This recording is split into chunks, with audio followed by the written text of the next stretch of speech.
Hello, welcome back to Gript. I'm your host Fatima Gunning, and joining me in the studio today I have Sandra Adams of the Countess. Sandra, can you tell us a little bit about the Countess for people who aren't aware with your work? Yes, the Countess is a non-profit human rights organisation.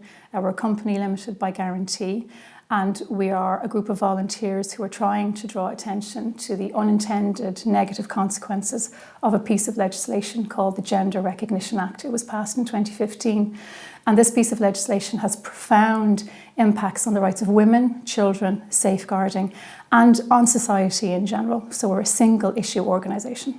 And we've spoken to your colleague Leisha de Bruin quite extensively about the gender ideology coming into the school curriculum, the transgender ideology in particular. Can you kind of update us a bit on where that's at right now? Okay, so we all know that in 2 weeks, roughly, children are going to return to school. And what we're looking at in secondary school is a mass psychological experiment is about to be performed on children returning in first, second and third year, because of a new curriculum, the Social, Personal and Health Educational Curriculum SPHE. And that curriculum has been revised in the last 2 years. There was a public consultation and they had over 4,000 submissions from parents and organisations on the content of that new curriculum. That new curriculum is going to teach young people that gender identity is a fact, that we all have a gender identity regardless of whether or not we say we don't. And that has profound implications because of the harm that it can do. And terms like gender identity, gender ideology, transgender ideology, these are very, very new words. So for people who are not very familiar with them, like people who don't engage with maybe the social media too much, can you kind of give a rundown of what they mean? Okay, so gender identity is a theory, okay? It's not based in science, it's highly contested. And gender identity is a belief, and it states that an individual has an internal sense of themselves as being male, female, neither, or both. And so if I use myself as an example, I'm female, I'm an adult human female, I'm a woman. I don't have a gender identity. And I would be considered, because I don't have any incongruence, or I don't feel uncomfortable being a woman, I don't think I'm a man, I don't think I'm neither man or woman, I would be considered to be cisgender because my internal sense of self aligns with my physical body. Now, the fact that I say I don't have a gender identity is ignored, and I would still be called cisgender by those who believe in this ideology. So what happens is, for a young person, if they feel any sense of discomfort about themselves or they're awkward, if they're very impressionable, they can easily be diverted into thinking that that sense of awkwardness that we all have when we're an adolescent is actually proof or a symptom that their gender identity, their internal sense of themselves, doesn't actually match up with their physical body, and that they can take steps to bring those things into alignment. And what they can be encouraged to do is to maybe socially transition. So they would change their name, maybe change their pronouns. So instead of me being addressed as Sandra, she, her, they're my pronouns, you would address me by my new name. And let's say I wanted to call myself John. And you would have to use male pronouns. So you would have to call me he or him when you were referring to me if I wasn't there. So it's quite, it can have profound impacts for children who are quite vulnerable, because we all know what it's like not to feel comfortable. And what you do in that situation, if a child comes to you and says, I think my gender identity doesn't align with my body, or I've been born in the wrong body, you don't affirm it. You hold them very neutrally and you hold them lightly, because 80% of young people who claim to have a gender identity that doesn't line up with their physical body, if they're just supported and not directed in any way, they grow out of it. And up until 10 minutes ago, essentially, this would have been called gender dysphoria, is that correct? Yes, so gender dysphoria is a condition that normally would start in very young childhood, and there's a phrase, consistent, insistent and persistent. So gender dysphoria is listed in the Diagnostic Statistics Manual of Psychiatric Conditions. But it's very rare. It's very, very rare. What we're seeing is something completely different. It's called rapid onset gender dysphoria, or ODG. And this phrase was coined by Dr. Lisa Littman about 3 or 4 years ago.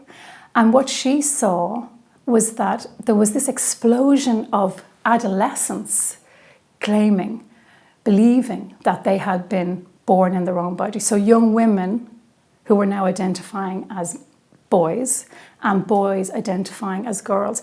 And what has happened is many more young girls are now identifying out of their sex and claiming a non-binary identity or a male identity. And are there any clues as to why it's specifically girls? Well, I suppose if you think about what happens when young women reach adolescence, the experience of young women can be quite a shock to go from being a girl and being quite carefree to coming into what is essentially womanhood, and your body starts to change. You grow breasts, your hips widen, you physically change, and also how the world interacts with you starts to change. So you start to realize that men looking at you differently, and maybe start to feel objectified, that they're no longer an individual. And young women seem to have, even though we're told we can do anything and we can be anything, there seem to be actually very limited options. You can be very glamorous or not. And there doesn't seem to be anything kind of in between.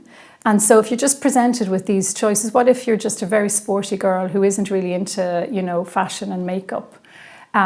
Gender identity actually relies on very strong stereotypes, that if you don't like things that girls should like, maybe you're not a girl. And if you don't like things that boys like, maybe you're not a boy.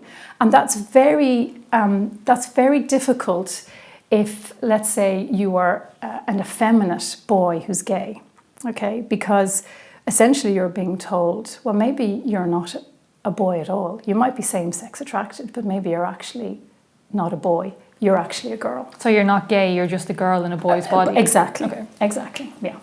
So you can understand how teenagers can be seduced by this, because it's an immediate fix. If you're feeling distressed or you're feeling awkward and someone says to you, if you do this, everything will be solved. You will gain status in your group.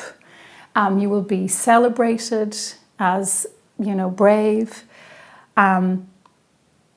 But what it demands is that everyone has to participate in order for that to succeed. And that's when young people come up against the reality of it, because many people won't participate. And then that's when there's tension and conflict, because there are still adults who will say, no one can change sex. You're still my daughter. You're still my son. I'm not going to use the new name. I'm not going to use the new pronouns. And that's when the tension begins. And just to come back to your point about the kind of the narrow window of what is female and what's accepted as female in the media, and I think social media undoubtedly, I would say, has a huge impact on those kind of adolescent kids. But I remember clearly Chloe Cole, who was a girl who unfortunately had a double mastectomy at 15 years old in the US. She said that when she was growing up, she was looking at pictures of Kim Kardashian, who, like, every adult knows Kim Kardashian has had a truckload of surgery. Like, that's not her real body shape to a certain extent. But Chloe was thinking, I'm kind of square. I don't have much going on, like, in terms of curves. I'm not a very good girl. Maybe I do better as a boy. And then the lack of an adult telling her, actually, no, Chloe, you're just a little skinny. Yeah. Led that poor girl into having a double mastectomy. Yes. There seems to be a real absence of adult intervention here. Young girls don't need to be told that they can be right, they can be the right sort of girl if they just stop being a girl. They need to be told that there's a range of ways to be female, okay? You can be a very masculine woman. That doesn't make you a man. And you can be a hyper feminine woman. You're still female. And there seems to be, a very limited window, like you say.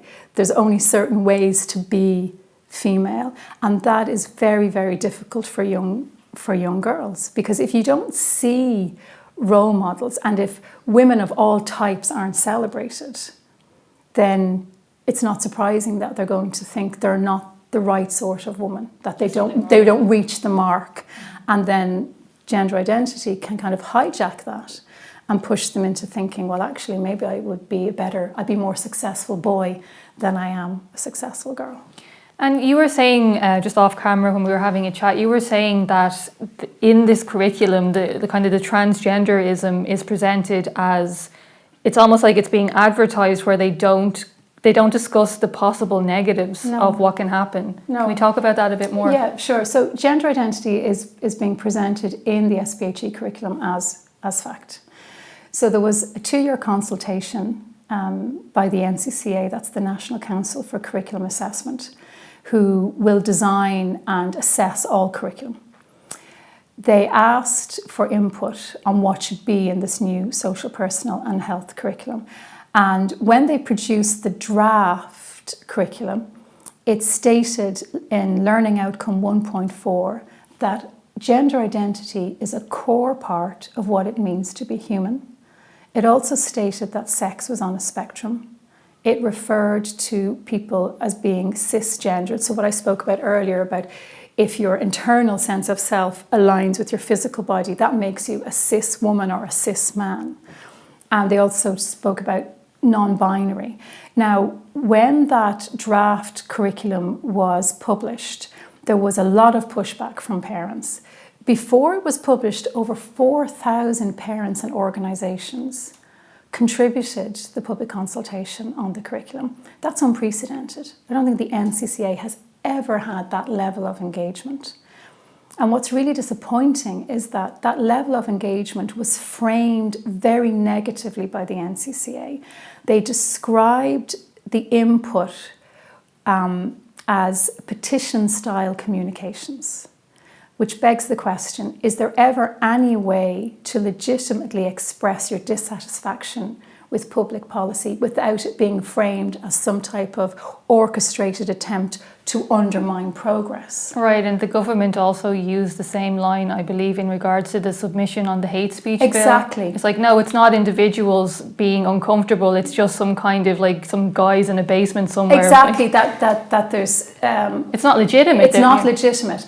And we know from the Countess, we produced a very useful template for people to make, if they agreed with us, if they agreed that they thought there were problems with this curriculum, to submit that. Because most people have never made a public submission to policy document in their life. They don't know how. And it's very arrogant to frame, using a grassroots tool in that manner, that everyone who's made a submission is some type of crank. They're parents who want to input into the education of their children. That's what you invited them to do, and then you tell them that it's not the right type of input. So just back to the question you asked about gender identity in the curriculum.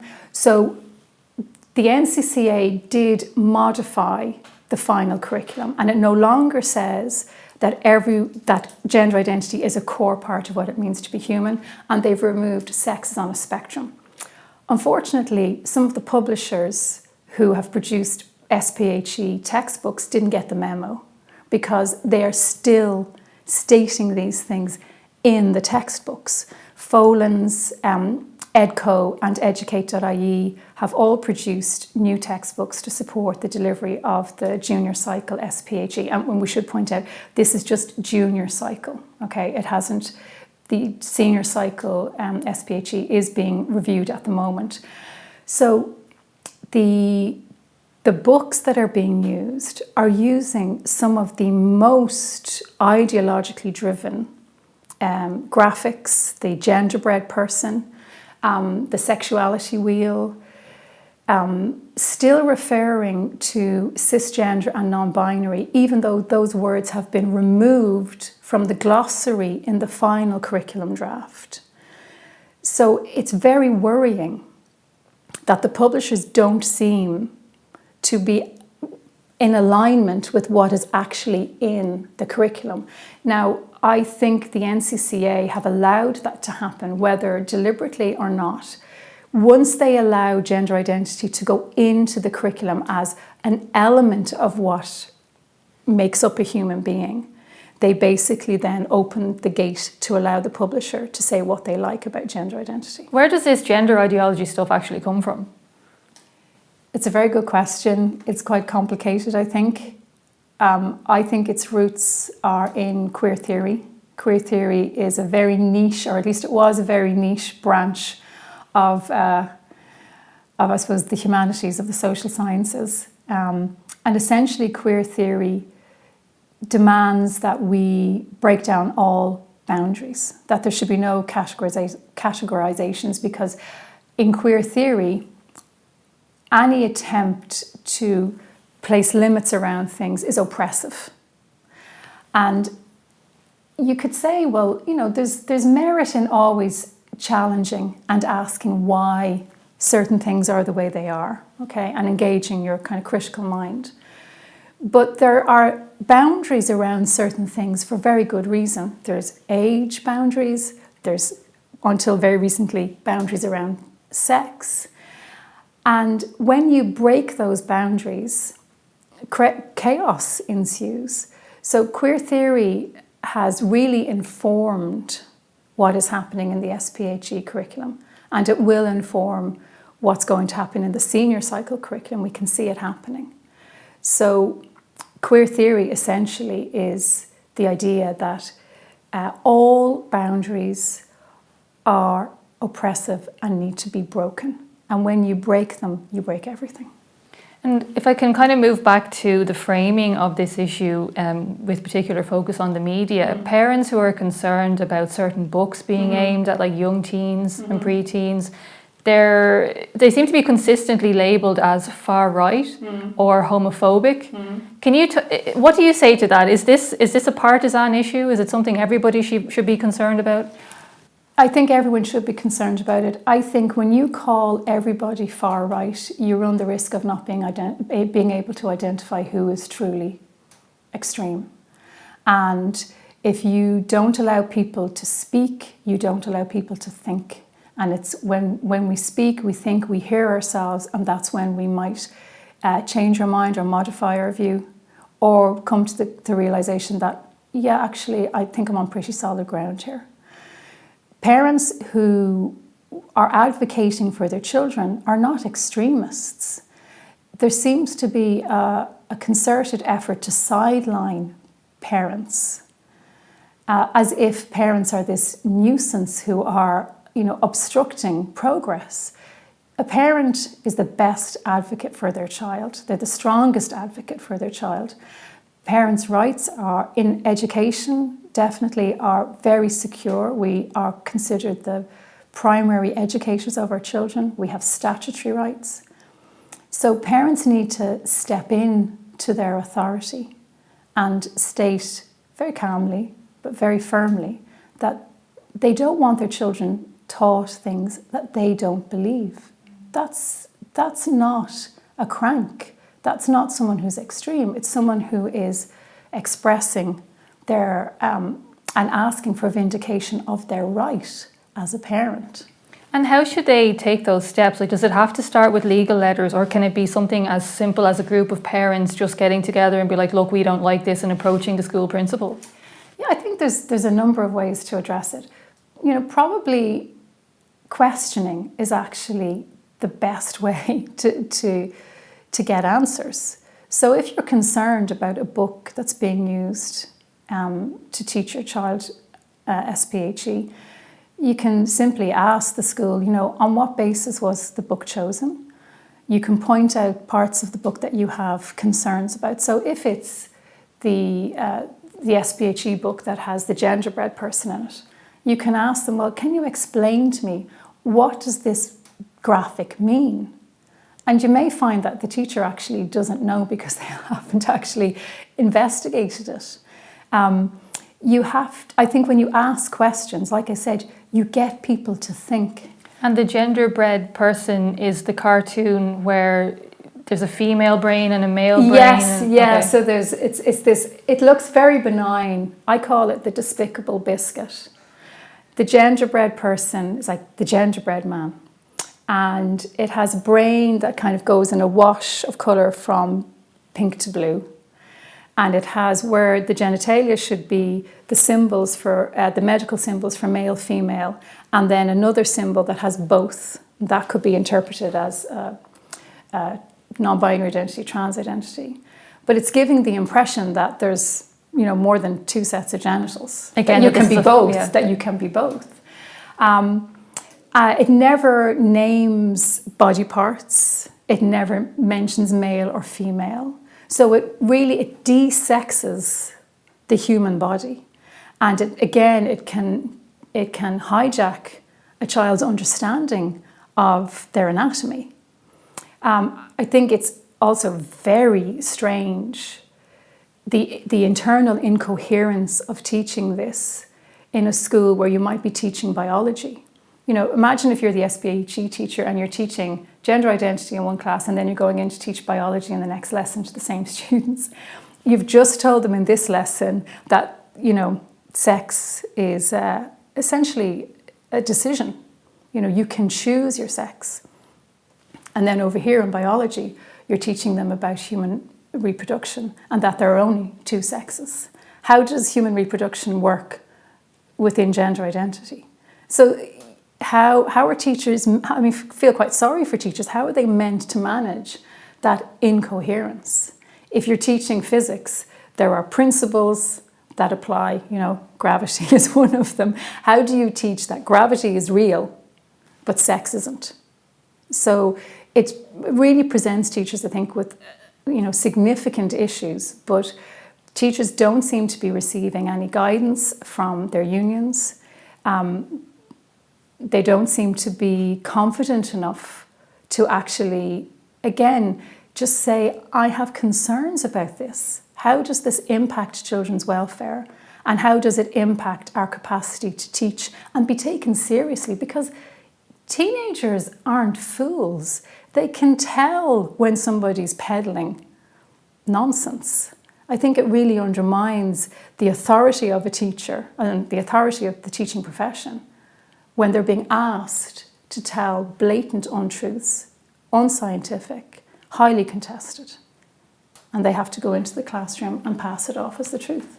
And in terms of the harms that can be caused by this ideology, I think we know that there's been no risk assessment done of what harms this can actually cause to young people and adolescents. But is there a situation where a school could be held legally responsible if any harm occurs? Well, that's a good question. I think that can only be assessed if a case is taken.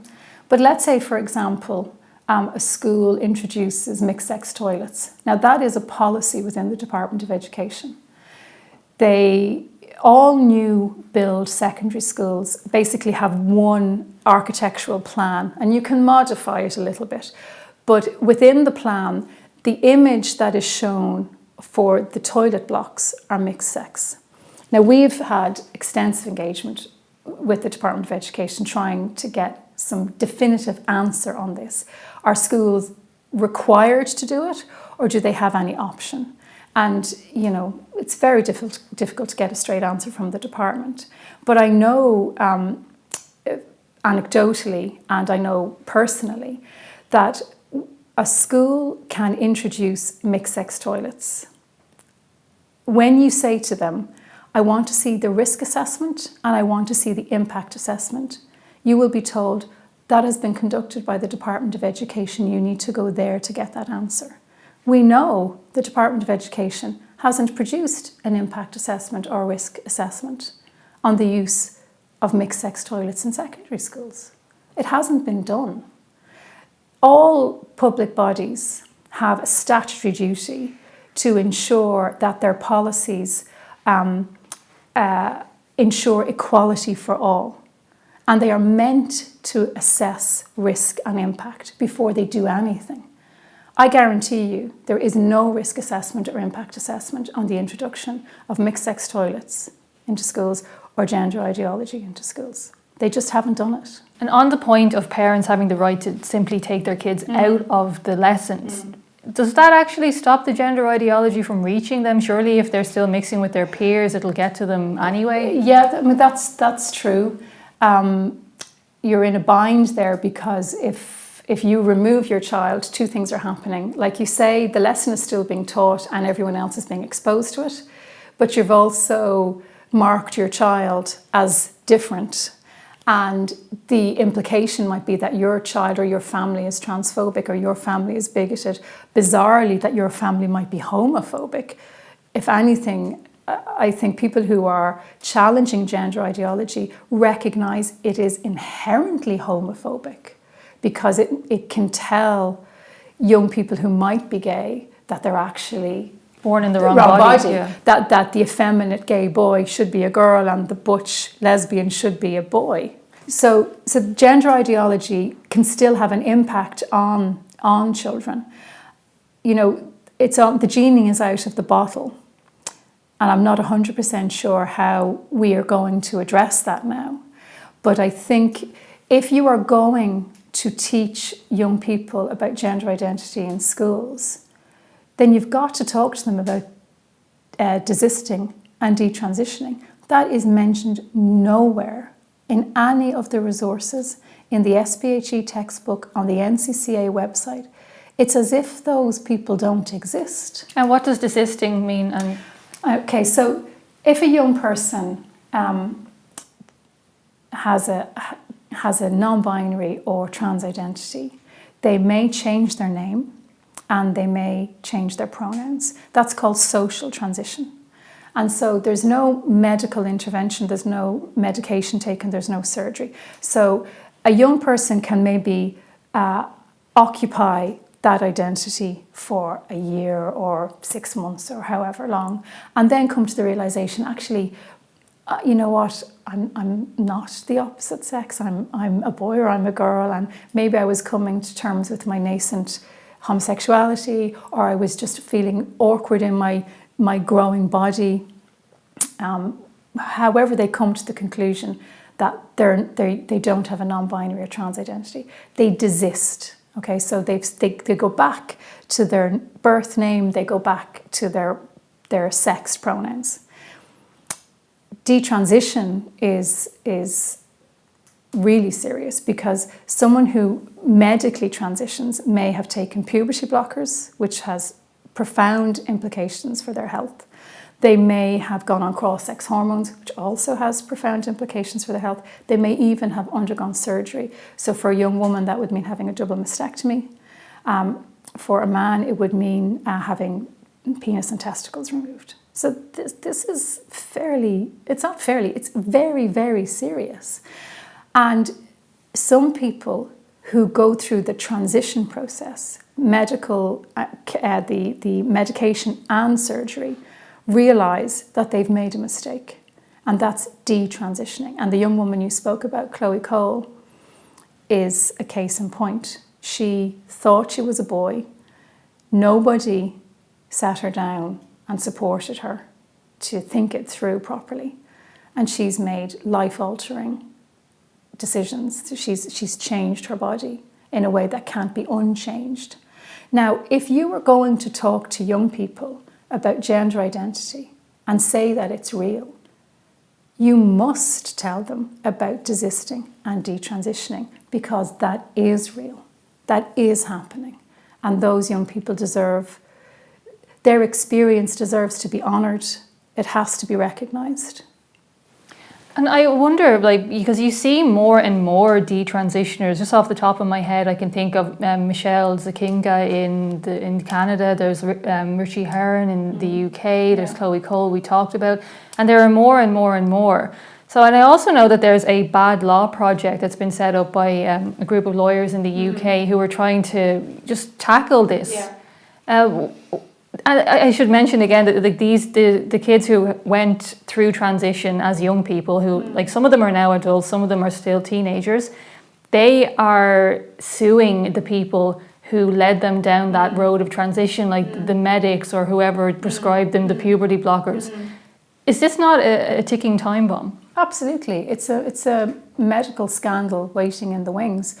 This country is very good at talking about how it cherishes children, and then is allowing this, as I say, unscientific mass psychological experiment to take place, which can lead to really profound consequences for the young people involved. No child can consent to treatment that they don't understand. A young person might not necessarily understand, or at the time doesn't necessarily care about the possibility that they may be infertile, because most teenagers aren't thinking about having a family. Okay, they're living in the moment, and that moment might actually be very stressful for them. They can't think ahead. And that's why we as adults and parents are there to guide them and to say, well, sometimes you might want to make a decision, but we know from experience that that's probably not the best thing to do. Parents, not all parents, but some parents seem to have stepped away from that. Certainly some teachers seem to have stepped away from that. Our policymakers have definitely stepped away from that, being the guide rails that protect children. So I think it's quite possible that we will end up with a situation where a school or a counsellor or a medic is going to end up being sued because a child cannot consent to these procedures, and informed consent isn't really worth the paper it's written on, and that means that medics and anyone who's involved in this, counsellors, schools, they will say, well, look, we talked through this with the child and the child was informed. Being informed doesn't mean you understand. And how can a 14-year-old understand the implications of radical surgery or taking medication that's going to render them infertile? So I think we will see a situation where it will end up in the courts. I wish it wasn't going to happen. I wish our politicians would step up and say, okay, we just need to stop here, halt, and we need to have a discussion about it. Talking about it doesn't make you a bigot. Talking about it doesn't make you an authoritarian. You're engaging your critical brain and you want other people to engage with you and try and come to some solution that protects everybody. And Sandra, why is it that the Irish government seem to be going full steam ahead with this when we know that countries like Finland, Sweden, the Netherlands, France and the UK have all abandoned this transitioning of kids? Frankly, because the Irish government seems to be in thrall to lobby groups like TENI, the Transgender Equality Network of Ireland, and Belong To, and organisations like Amnesty International, which we would ordinarily assume would be preserving the rights of children and women, are completely captured as well. There is in our programme for government a commitment to advancing this ideology. And even though the HSE has sent young Irish people, children and teens, to the now discredited Tavistock Clinic in the UK, and that clinic, out of a review by a woman called Dr. Hilary Cass, has been seen to be entirely unfit for purpose.